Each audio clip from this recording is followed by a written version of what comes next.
और बात मंत्री विजय शाह के मामले की करते हैं। जी हां, इस मामले में जो सुनवाई है वो टल चुकी है। जी हां, ये मामले में जो सुनवाई आज की थी, अब सोमवार को सुप्रीम कोर्ट में सुनवाई होगी।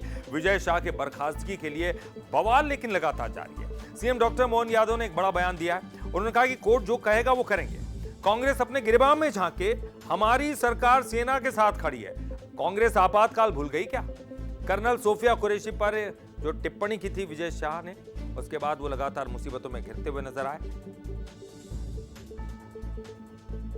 कांग्रेस कितने ही नाटक कर ले, कांग्रेस को मालूम है कि सब जुडिशियली मामला है। जब न्यायालय के समक्ष सारा मसला है तो न्यायालय से बढ़ के तो वो नहीं हो गए।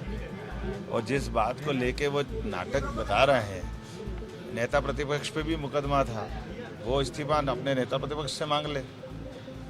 न्यायालय का जब भी अपमान करने का मौका होगा, कांग्रेस कभी बाज नहीं आएगी। कांग्रेस अतीत में इलाहाबाद की घटना से याद करे कि इलाहाबाद हाईकोर्ट ने प्रधानमंत्री रहते हुए कांग्रेस की नेता श्रीमती इंदिरा गांधी के खिलाफ फैसला दिया। बदले में कांग्रेस ने आपातकाल लगवा दिया पूरे देश के लिए। ये हमारी सरकार ही है कि हम न्यायालय के निर्णय का पालन करते हैं और न्यायालय का सम्मान करते हैं। मैं मान के चलता हूँ कि ये आज के इस दौर में बेटियों के सम्मान के लिए यशस्वी प्रधानमंत्री का ही तो निर्णय था, हमारी सरकार का निर्णय है कि हाँ, हम अपनी सेना से जवाब भी दिलाएंगे और बाकायदा बेटियों को आज़ादी के बाद पहली बार अपनी सम्मान के लिए सेना के साथ जोड़ करके समाज को दिखाने का काम भाजपा ने किया है। तो इसमें एक बड़े बयान ने जो है, आपको बता दें कि विजय शाह को कटघरे में खड़ा कर दिया। चारों तरफ से उनकी आलोचना हो रही है। लेकिन चलिए आप दिखाते हैं आपको विवादित बयान की टाइमलाइन। जी हाँ, आप इसे देखिए, बहुत जरूरी है। महू के रायकुंडा में ये बयान दिया गया था। यहां से शुरुआत होती है। महू के रायकुंडा में ये बयान दिया गया और उसके बाद ये बयान चर्चा में आया 11 मई। अब देखिए 13 मई जब माफी भी मांगनी पड़ी उनको, उन्होंने मांगी भी, और बयान को गलत संदर्भ में न ले, ये भी उन्होंने माफी मांगने के साथ साथ कहा। और इसके बाद देखिए बीजेपी संगठन ने उनको तलब किया, उनको जमकर फटकार भी लगाई कि उन्होंने इस तरह का बयान दिया।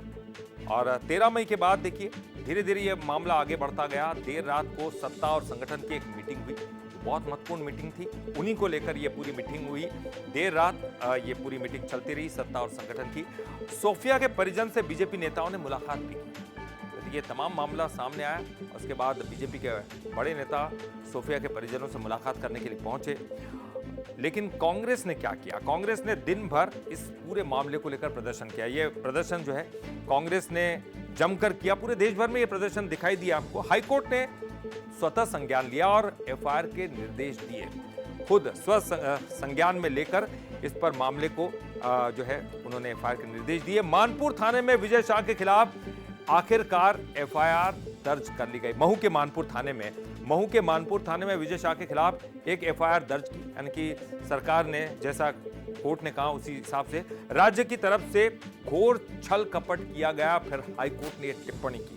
जिस तरह की एफआईआर की कॉपी थी, एफआईआर में जो शब्दों का इस्तेमाल किया गया था, उसको लेकर हाईकोर्ट ने एफआईआर की शब्दावली पर सवाल खड़े कर दिए कि आपने किस तरह की शब्दावली का इस्तेमाल किया, इसमें आरोप तो लिखे ही नहीं आपने।